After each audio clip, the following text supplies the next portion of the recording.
Sweetwater Prison in the Mojave Desert. Defeated holder of the WBC crown. The two biggest...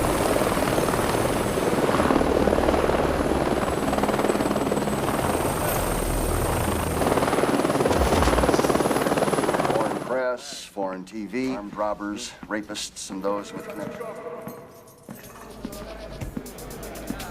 One of these suckers in here is Monroe Legend.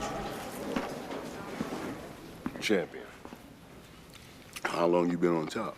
We only get bouts every 6 months. I didn't even know they had boxing in the place.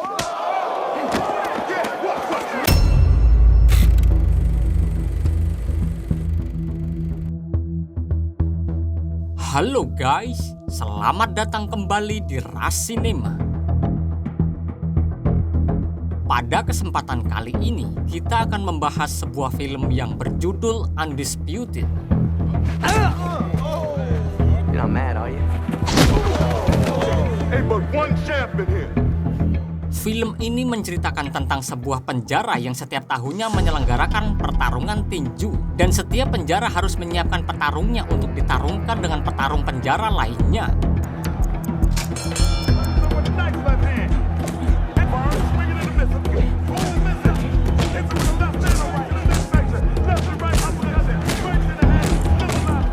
Tanpa basa-basi lagi, langsung saja kita simak alur ceritanya.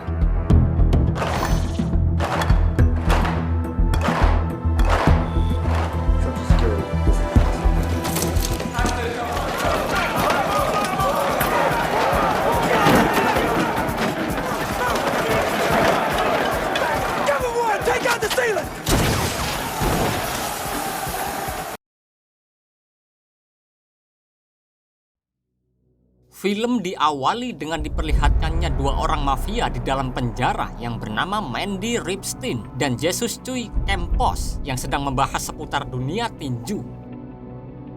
Lalu tidak lama setelah itu, di sebuah pertarungan tinju di sebuah lapas, setiap peserta tinju mewakili lapas mereka masing-masing dari daerah yang berbeda.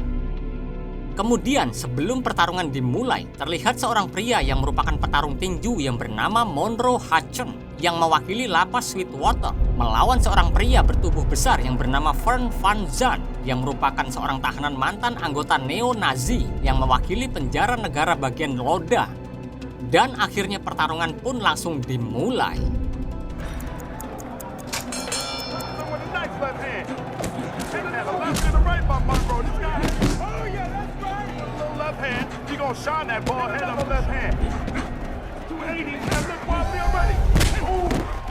Belum setengah babak, Vern mampu dibuat ambruk oleh Monroe. Namun Vern dapat berdiri lagi dan pertarungan pun dilanjutkan.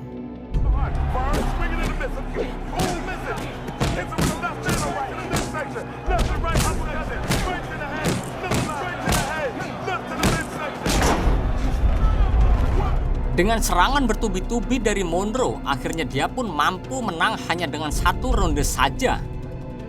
Setelah pertandingan, sang komentator menyampaikan bahwa sebentar lagi penjara mereka yaitu Sweetwater akan kedatangan seorang tahanan baru yang merupakan juara tinju kelas berat dunia yang baru saja tersandung kasus pemerasoyan.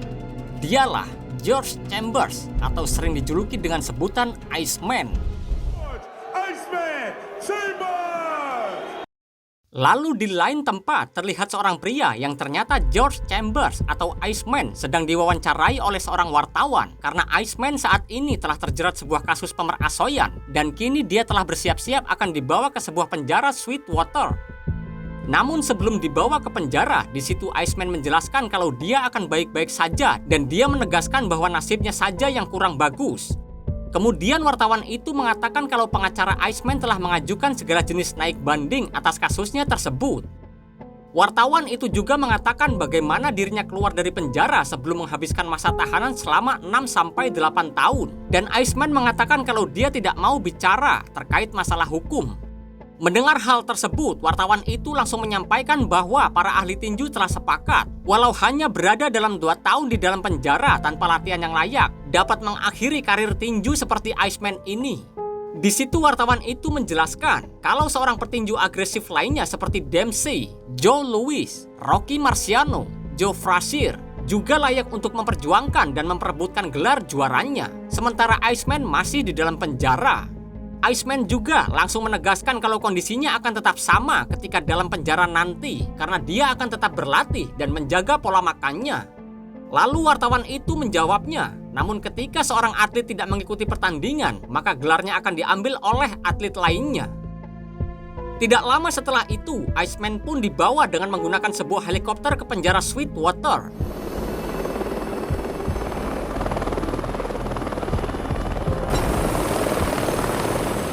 Ketika dalam perjalanan, Iceman kembali mengingat masa lalunya saat dia akan melakukan pertandingan dengan petarung yang bernama Juan Carlos Manfredi sebagai jalur akses agar Iceman bisa bertanding dalam partai penyatuan gelar untuk melawan petarung yang bernama Montel Briscoe. Di situ diketahui bahwa Montel Briscoe ini adalah pemegang sabuk juara WBC yang belum terkalahkan dan pertarungan petinju besar itu pun kemungkinan akan terjadi tahun depan. Namun dengan catatan bahwa Iceman harus mengalahkan penantang dari Amerika Selatan ini yaitu Juan Carlos Manfredi. Hingga tibalah saatnya Iceman akhirnya bertarung dengan Manfredi dan hanya dalam beberapa ronde saja Iceman mampu mengalahkan Manfredi di dalam ring. Dalam pertandingan tersebut, Iceman dinyatakan dapat melanjutkan pertarungannya dengan Montel Briscoe. Setelah pertandingannya dengan Manfredi selesai, Iceman pun menghadiri pers yang diliputi oleh banyak wartawan. Di situ Iceman menegaskan kalau dia akan selalu siap menghadapi Montel Briscoe apapun yang terjadi. Owner of the WBC crown, the two biggest... Sweetwater Prison in the Mojave Desert.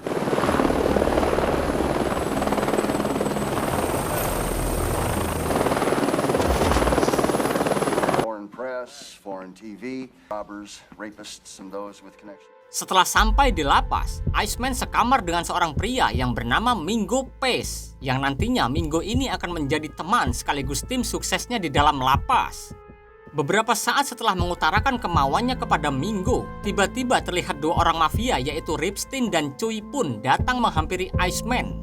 Setelah memperkenalkan dirinya, Iceman lalu menyampaikan salamnya dari manajernya, Yang Lewis. Tetapi Ripstein tidak mengingatnya siapa itu Yang Lewis.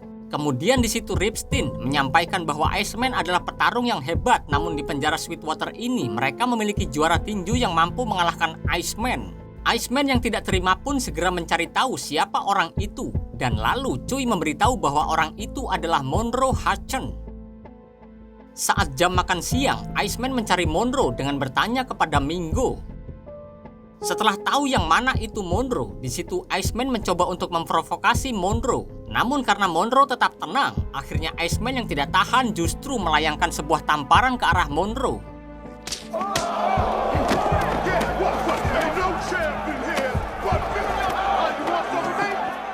Kemudian Iceman dibawa ke ruang kepala sipir dan dia diberi peringatan. Namun di situ Iceman meminta untuk dispesialkan di dalam lapas karena dia adalah seorang juara tinju dunia. Dan intinya dia ingin menjadi orang yang paling ditakuti dan menjadi penguasa napi di penjara Sweetwater tersebut. I'm not just some convict doing 5 to 10. Sementara itu, Monroe yang tidak bersalah justru mendapat hukuman dan dia dipindahkan ke sel tunggal Blok D. Saat siang harinya, Iceman berbicara dengan Mingo dan bertanya mengapa dia di penjara ini. Namun Mingo menjelaskan bahwa pertanyaan mengapa dia di sini adalah sebuah pertanyaan yang kasar yang melanggar kode etik sesama penghuni penjara.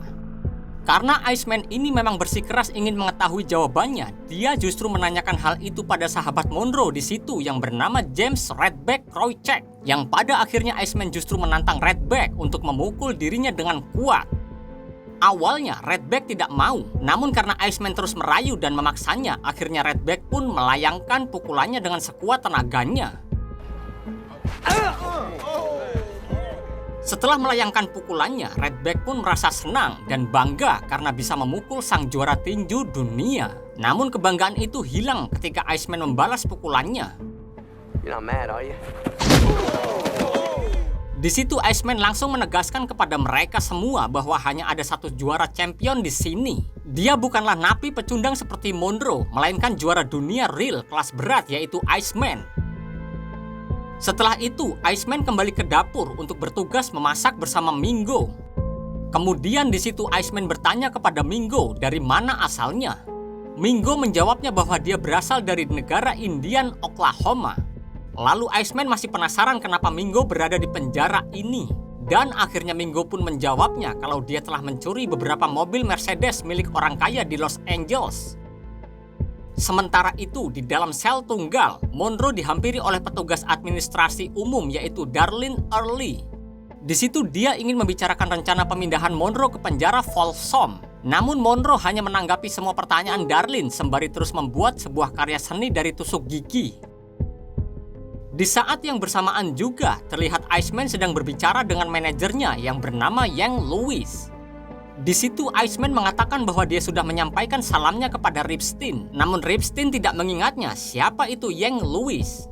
Lewis kemudian menanyakan bagaimana kabar Iceman saat ini. Iceman pun menjawabnya kalau saat ini dia sedang kacau, namun dia bisa mengatasinya. Lalu Lewis mengatakan bahwa ada rumor kalau Iceman telah membuat keributan di situ.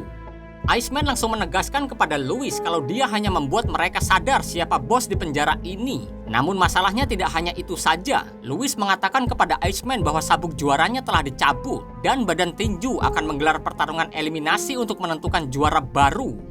Di situ Lewis mengatakan juga bahwa seorang petinju yang bernama Montel Briscoe akan melawan Jimmy Stubbs pada bulan Juli. Dan berita bagusnya adalah ketika Iceman sudah keluar dari penjara ini, maka dia bisa melawan juara baru, serta Iceman akan mendapat bayaran terbesar sepanjang sejarah pertinjuan.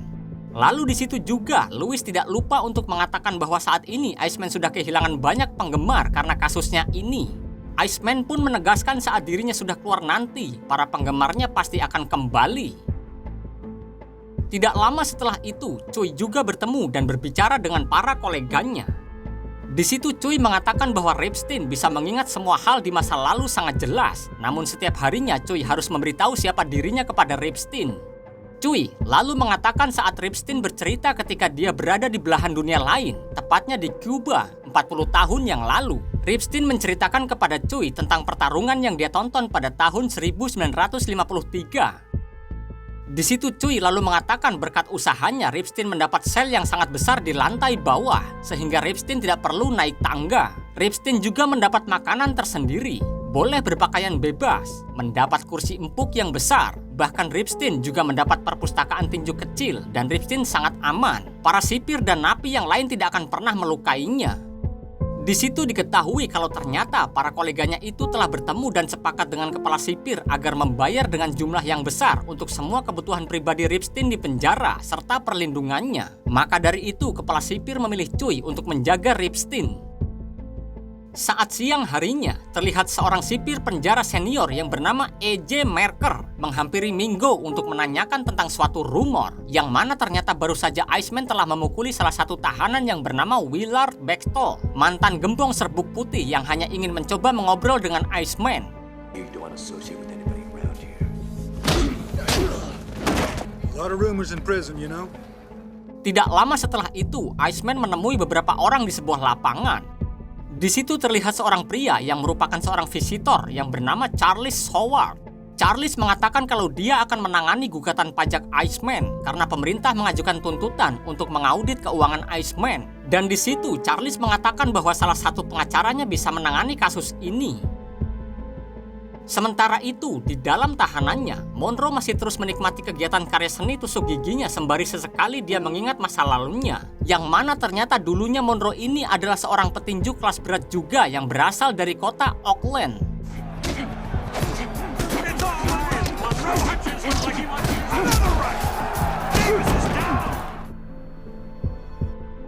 Beberapa waktu setelah itu, Iceman sedang menemui seorang wanita yang bernama Maureen. Kedatangan Maureen ke situ karena permintaan pengacara Iceman untuk menangani tanggapan atas gugatan yang diajukan oleh seorang wanita yang merupakan korban pemerasoyan dari Iceman. Di situ Maureen mengatakan bahwa Iceman menghadapi dua gugatan perdata yang terpisah yang mungkin akan berakhir di pengadilan. Lalu Maureen mengatakan pada tanggal 17 Maret, Iceman dan 4 temannya telah mengangkut 6 orang wanita dengan jet pribadi dari Las Vegas ke Los Angeles. Kemudian, Maureen menambahkan pada jam 1:30 siang, Iceman menyewa sebuah kamar mewah di Hotel Beverly Manor. Hingga saat malam harinya, Iceman pun digerebek dan mengakui semuanya di depan para wartawan. Namun terkecuali satu hal kecil, yaitu Iceman bukan seorang pemerasoy. Karena wanita yang bernama Tawny Rawlins itulah yang menginginkannya sendiri dan Rawlins tidak mempermasalahkannya. Namun di situ Maureen menegaskan kalau Rawlins terbukti bisa meyakinkan para juri di sidang bahwa dia yakin Iceman bisa saja menjunuhnya hanya dengan satu tangan saja. Kemudian Iceman mengatakan kalau itu sebabnya Rawlins bisa membuat hal itu terdengar menyenangkan karena Iceman menjunuhnya. Dan Iceman bertanya kepada Maureen kenapa sebagian wanita suka dikasari. Lalu Maureen menjawabnya kalau perkataan Iceman tersebut berbeda dari kesaksiannya saat di depan wartawan. Dan di situ Iceman langsung menegaskan bahwa pengacaranya mengatakan kepadanya kalau Iceman tidak boleh berkata yang membuatnya terlihat seperti wanita murahan. Maureen pun menepis perkataan Iceman dengan mengatakan kalau jaksa penuntut menganggap Iceman adalah seorang penyiksa dan Rawlins juga telah menuntut $75 juta dari Iceman. Lalu Maureen menegaskan juga kalau dia tidak mau menunggu hasil keputusan bandingnya. Iceman yang mendengarnya pun seketika langsung berkata bahwa Maureen tidak perlu menunggunya karena Iceman tidak akan memberikan sepeser pun uangnya kepada Rawlins. Beberapa waktu setelah itu, tepatnya di tanggal 15 Januari, terlihat seorang paria yang bernama Antoine Bonnet tiba-tiba datang dan menghampiri Iceman. Lalu di situ Antoine langsung menyampaikan bahwa dia adalah hadiah dari salah satu napi yang bernama Saladin yang ingin menjadi teman Iceman. Namun bukannya menerima hadiahnya ini, tanpa basa-basi Iceman pun langsung pergi untuk mencari Saladin. Tidak lama setelah itu, akhirnya Iceman pun bertemu dengan Eddie Jones, yang tidak lain adalah Saladin itu sendiri. Saladin ini merupakan pemimpin geng penjunuh El Fasis. Di situ Saladin ingin mengajak Iceman bergabung dengan kelompoknya. Namun Iceman yang merasa derajatnya jauh lebih tinggi daripada geng penjunuh El Fasis, tanpa basa-basi dia pun langsung menampar dan menghajar Saladin serta kawan-kawannya.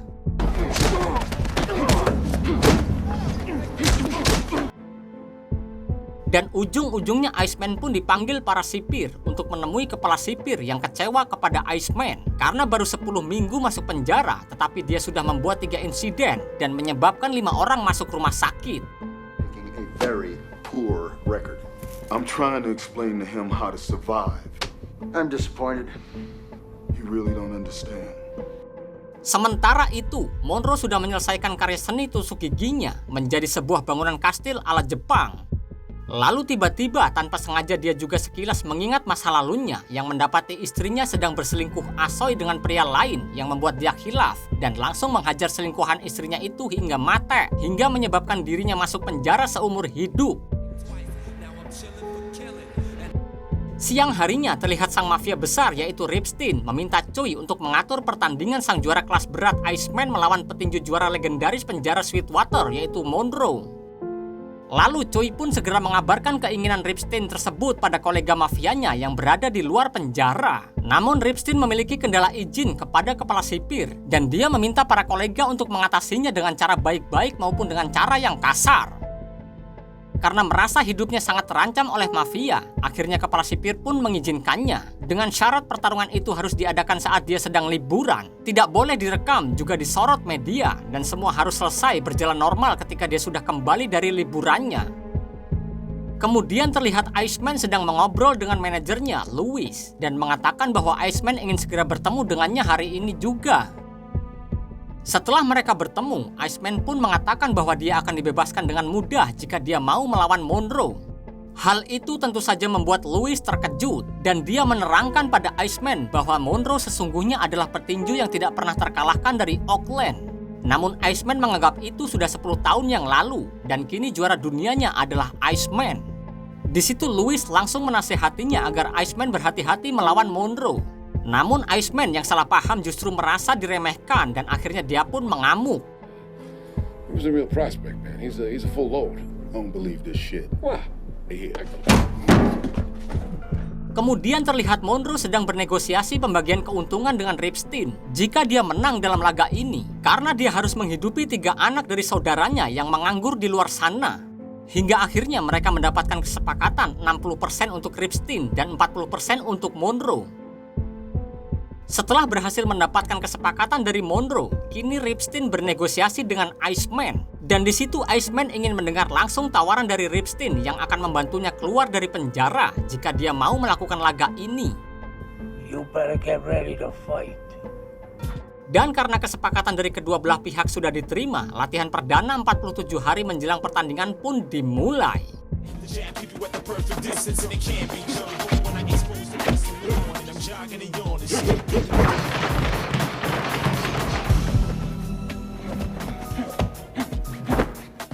Tidak lama setelah itu, hingga di 24 hari sebelum pertandingan, saat sedang mandi malam, tiba-tiba Iceman pun datang menjumpai Monroe.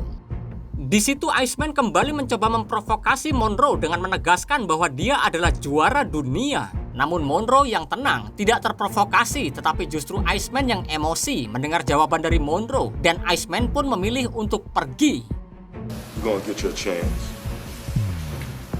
Kemudian pada 16 hari sebelum pertarungan, saat jam makan siang, para napi yang sudah geram dengan Iceman tiba-tiba bersatu dan mencoba memprovokasi Iceman dengan mengetuk alat makan mereka ke arah meja makan.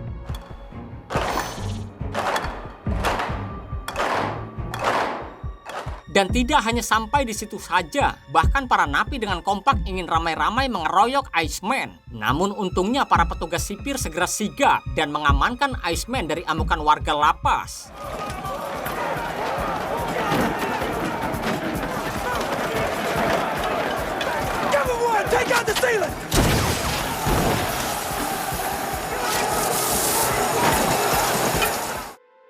Setelah kejadian itu, terlihat Choi dan Ripstein sedang berbincang-bincang mengenai pertandingan Monroe dan Iceman nanti.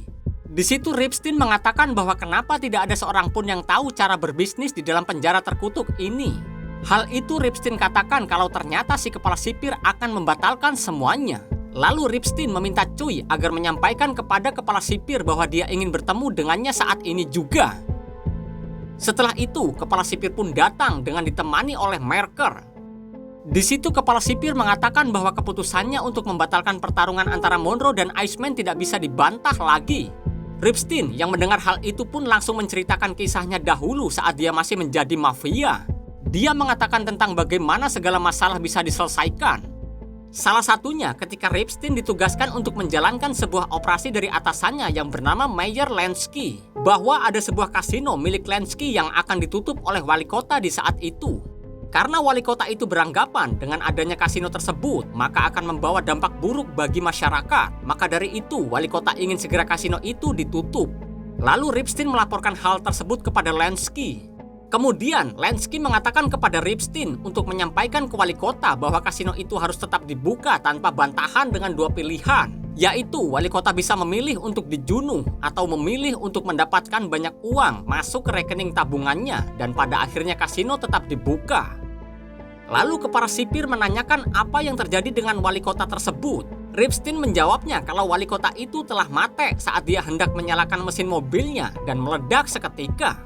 Mendengar hal itu, kepala sipir mengatakan kepada Mercer, kenapa kau diam saja sementara Ripstein mengancamnya begitu saja? Dan Mercer menjawabnya bahwa dia tidak ingin mobilnya meledak. 9 hari sebelum pertarungan, Monroe dan Iceman terus meningkatkan intensitas latihan mereka masing-masing.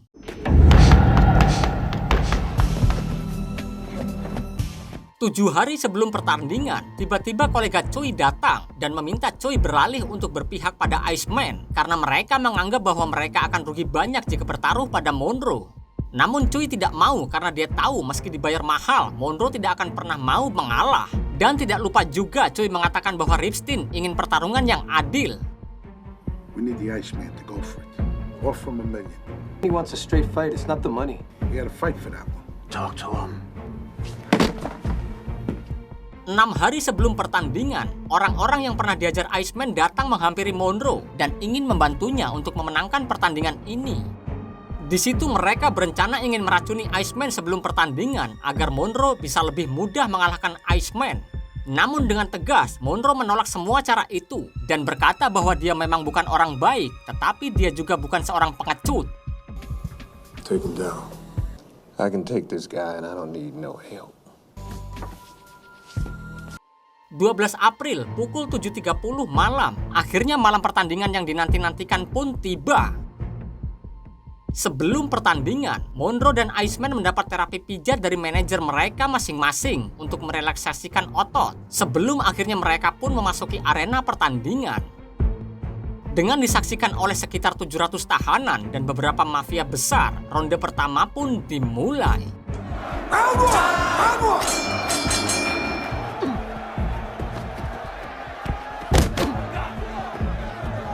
Monroe's back. Monroe swings and misses. Iceman counters with Doesn't look like he's too willing to trade punches with the Iceman. Monroe swings and misses. Iceman hits it with a... Monroe lands an overhand right. No, combination right. Hold on. Right.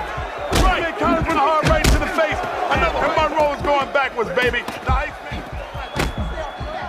Saling pukul-memukul pun terjadi di arena itu. Hingga di ujung ronde pertama, pukulan bertubi-tubi Iceman akhirnya bisa membuat Monroe jatuh. The Iceman comes back. Monroe misses and Iceman tags him with a lead. Iceman keeps hurting him with an overhand left. Oh, an uppercut. 60 seconds. Waktu istirahat 60 detik. Di situ Iceman terus mendapat diskriminasi dari penonton. Sementara Monroe masih bisa bangkit untuk melanjutkan pertandingan. Dan tanpa basa-basi lagi, ronde kedua pun langsung dimulai. Round 2. Right hand. Monroe misses and pays for it. Give it to him on Iceman. This is boxing. And Monroe is on his heels. And he reels back from the punishment. He won his own favorite son. The Iceman is going towards the body. Oh, another right to the head. That sends Monroe down. Iceman pun terus memprovokasi kemarahan penonton dengan berkata-kata kasar. Sementara Monroe masih berusaha memulihkan keadaannya. Hingga akhirnya ronde ketiga pun dimulai. Round 3. And here we go, baby. Despite the knockdown, They come out, and it seems like the Iceman is just by the Iceman. But like I said before, brother scumbag.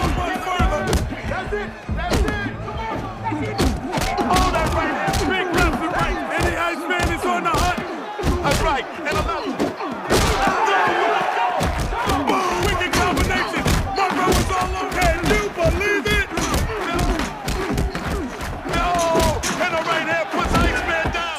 Iceman yang tidak terima pun masih terus berusaha menyerang Monroe. Meskipun bel ronde berakhir sudah dibunyikan berkali-kali. Namun beruntungnya manajer Iceman berhasil menenangkannya sebelum dia didiskualifikasi. Ripstein dan Tsui sangat senang melihat pertarungan ini. Sementara Iceman mengamuk di sudut ring. Hingga waktu istirahat pun berakhir dan pertandingan ronde keempat pun dimulai. He must come out strong. He must get back. Monroe hits him with a right hand. They're hooking up. God, what a fight. And I'm so happy. A left to the stomach. Oh.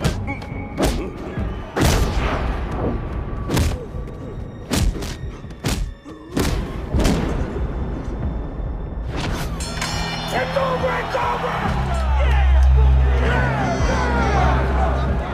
Disitulah Ripstein menjelaskan pada Tsui tentang sisi keindahan tinju. Ketika dua orang pria sedang bertarung dan hanya satu pria yang menang karena dialah yang terbaik.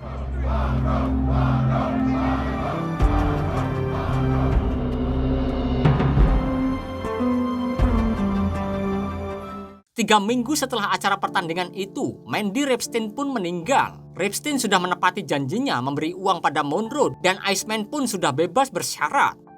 Tidak ada yang tahu mengenai kekalahan Iceman dari Monroe di dalam penjara. Berita kekalahannya itu hanya menjadi sebuah isu belaka. 11 bulan kemudian, Iceman menjalani laga untuk merebut kembali gelar juaranya melawan Montel Briscoe. Dan Iceman pun berhasil merebut kembali sabuk juara dunia kelas beratnya dengan mengalahkan Briscoe.